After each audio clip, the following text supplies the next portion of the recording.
Welcome to the seventh in a series of videos in which I, a board game enthusiast, try to reduce my collection by half.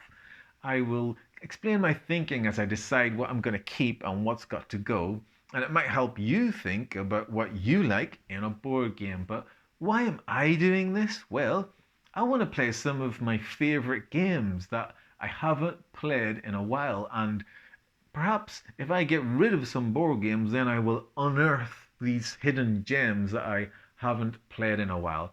At least that's my thinking. But do you know that I have a way that I can work out what your perfect game is, what your favorite game is? I just need you to make a simple calculation of your favorite game number. And then if you do that, I will be able to find for you your perfect game. All I need you to do is pick any two-digit number you like and subtract its digit sum. Now, what is a digit sum? Let's say you chose 43. The digit sum would be 4 add 3, it would be 7. Or if you chose 55, the digit sum would be 10 because 5 and 5 is 10. All right, so what I need you to do is pick any two-digit number you want and subtract its digit sum. Let me show you, for example, on here. You probably want to use the calculator on your phone or something. But let's say I chose 28. Then I'm going to subtract the digit sum, which is 10, because 2 and 8 is 10. So 28 subtract 10. And now I'm going to end up with my favorite game number, and I need you to do likewise, right? So what you got to do is pick any two-digit number and then subtract the digit sum to have your favorite board game number. And all I need you to do now is look at this image, find on there your favorite board game number, locate where that number is, and look at the image that's above the number. If you can just concentrate on that image, it will reveal what your favorite board game is. You are welcome. And Caylus is one of my favorite board games, and it's one of a few games that I'm going to consider today whether to keep or whether they have to go. And these are games that are favorites of mine that I'm really keen to play again. Caylus is often credited with popularizing worker placement board games. Not necessarily the first to have that design.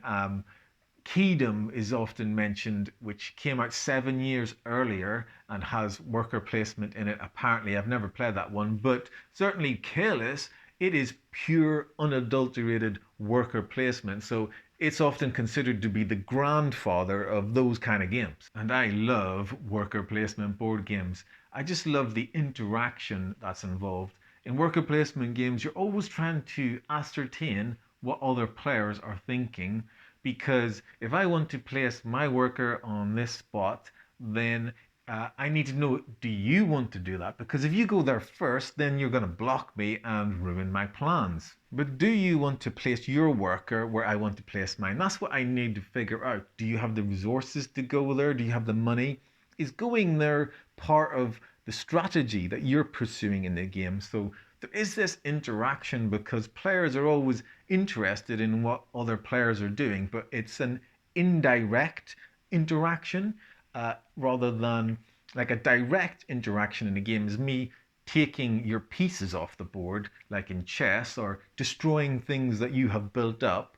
Whereas in this indirect interaction in a board game, it's more like a race rather than a boxing match. In Caylus, we are building a castle, and this road is getting longer and longer with more and more tradesmen and people involved in this work.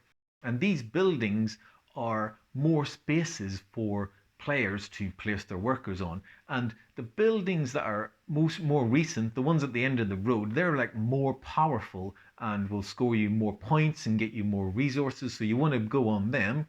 However, Caylus has this feature where at the end of a round, players can pay to push this provost up the road, and any buildings that he goes past will not activate. So I can actually pay money to push him up and sort of ruin your plans, because the places where you went, they won't actually happen. If you don't want that to happen, well, no problem. Just don't place your workers at the end of the road. where the best buildings are. But another thing that can happen is if somebody goes at the end of the road, then you could go there too because there's safety in numbers. What happens is you could team up to pay to push the provost back down the road. So this game definitely has this cutthroat element that's not for everybody. You could actually have a situation where players are discussing whether to ruin this other player's turn, and then any agreements they make aren't actually binding. So then one of those people could then backstab the other. This is the sort of thing that puts a lot of people off playing Caylus. Sort of thing I love. Another possible flaw is that it does have one of these resource tracks you can advance on, but one of them's a bit redundant, so that's another little kind of flaw in the game. My favorite worker placement game of all is, of course, Agricola, and it was designed by Uwe Rosenberg, who said that he was inspired to design Agricola after playing Caylus. Both of the games have the thing where the number of action spaces is growing throughout the game, but what Uwe Rosenberg thought was, well, hang on, shouldn't the number of workers be growing as there's more and more action spaces to use? And that's why he got the idea of a family on a farm and then sort of growing the family. Age of Empires 3 is another worker placement board game that I own. And this one, I think this might have introduced me to worker placement board games. I bought this 10 years ago when I was getting into board games. I was really intense about board games at that time. Of course, I'm over that now. But yes, at the time I painted all of the workers in this game. And the feature of the twist for Age of Empires 3 is that it has different types of workers to place that do different things. So as well as thinking about which place to go for, you're thinking about which worker to use in that spot. But because the game has these different miniatures, it means that the box is jam full of these hundreds of these little miniatures, and you actually couldn't, it was difficult to tell them apart sometimes. So what I did was I got inspired to paint them all, which was a huge commitment. And do you know, since doing that, I've only played the game 2 or 3 times. So yeah, I really would like to play it a bit more before deciding whether to give it away. And do you know that I was inspired by looking at Board Game Geek at some images on there by a guy called Tony who had painted his. This was 10 years ago, but I called him up just a few months ago to make a video about it. And do you know, it turned out that he has never played the game before painting it or since. You might be wondering why I've only played it 2 or 3 times since I painted it.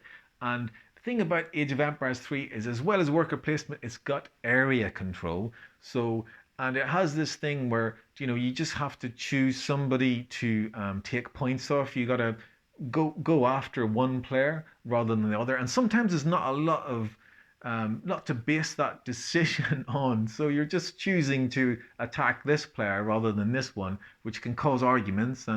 But generally, of course, you are always trying to attack the leader. So you're trying to judge who's winning and you want to go after them. But of course, then you get those arguments of, why are you attacking me? You should be attacking them. They're winning. And then, of course, that person goes on to win the game. Now, when it comes to struggling to get old favourites played, board gamers call this the cult of the new, where you're always tempted to play new games rather than return to older games. And in my case, yeah, I have had a problem with that. I've been a sucker for that in the past, but also I have a thing where I like to be late to the party in buying a board game. What I'm talking about is if a game has built a reputation and people are calling for it to be reprinted, then I take notice of that. And when a game like that comes back into print, then I want to grab a copy. And that is the case with both Indonesia and Clash of Cultures. Indonesia was published by Splotter, which are a small company, but they are highly regarded in the board game community for just really good game design, perhaps less so with the components. And indeed, when Indonesia came out, I heard about the problems with the production, which is that the pieces were produced 4 times bigger than intended. So I was wary of that, but had been waiting a long time for the game. And I remember actually listening to a podcast, one of my favorite podcasts at the time. He was speaking to the publisher at the convention when the game was released, and they were talking about how this problem with the components was not really a problem. The game was totally playable. So I did pull the trigger in the end, and these games are expensive because they're not mass produced after all. But in the end, I did find that I had to replace the components, and because of the issue with the size of the components. So it was a lot of money for basically what ended up being just the board. But let's not forget, and for an excellent game design. And do you know, for a small publisher, I don't really feel bitter about it at all. But I do remember hearing the podcaster talk like just recently, and this is years later. I overheard him refer back to that convention, but he mentioned how at the convention he was sleeping in the publisher's house and staying over as a guest, and then the next day talking about how there weren't any real issues with the game. So, like Age of Empires 3, Indonesia is another game that I feel invested in, and I've only played it once, so I really want to play it again, certainly before trading it away. So, the reason why I'm interested in Indonesia is because Splotter designs really elegant board games. And in Indonesia, it's a heavy strategy board game and the sort of cutthroat strategy that I really enjoy. But the rule book's only like 6 or 7 pages, I think. Compare that with a game I mentioned last time, Arkwright, which had tons of rules. So somehow Splotter pack this strategy game into this elegant rule set. And yes, this board game channel is called Unfussy Board Games, and yet I keep talking about heavy strategy board games, but I see it as the games I like are more like an ocean liner, right, rather than a trash barge. And indeed, Indonesia is actually about building up shipping lines, trading resources between these different cities that are being established across Indonesia. And what interests me about this game, as I said, I've only played it once, but what's interesting to me is this element of mergers. If I have a company, I can propose a merger between it and your company. And if I have enough money, I can sort of subsume your company, which is the sort of kind of strategy in a game that I really like. But as long as you have money, you can fend off these mergers, I think. And but what interests me is if I grab your company, I give you the money, but then that leaves me vulnerable because I have not got as much money anymore. So I think I'm really interested in exploring the strategies in this game. And as for Clash of Cultures, here's another game which has been out of print for a long time, but has been held in high regard. So when it became available, I was aware of it, and so I bought a copy, even though I don't actually have anybody to play it with. But I do hope to play this game. Will it be like Arkwright with a huge rules, or will it be like Indonesia, like really like an ocean liner? Uh, I must say that I have heard about Clash of Cultures that it's a civilization building game, but is streamlined, condensed, consolidated, which really appeals to me. Of course, it's got a ton of miniatures in the box. Will I be tempted to paint them? Not likely. And now it's that time in the video when I need to decide which games to keep and which ones to go. And the whole point of this video is talking about board games which are my favorites that I want to get these played, and that's why I'm getting rid of other games. So this is going to be a disaster, but I'm going to have to keep all of these games. Age of Empires 3, I just considered letting that one go, but the issue there is that was because of the area control element. But the thing is, I've painted the game, and I really like the idea of sitting down and enjoying that with other people and seeing other people enjoy the painted figures. So I'm going to hold on to all of these. What a disaster! So now let's check my progress towards my goal of keeping fewer than half of my board games.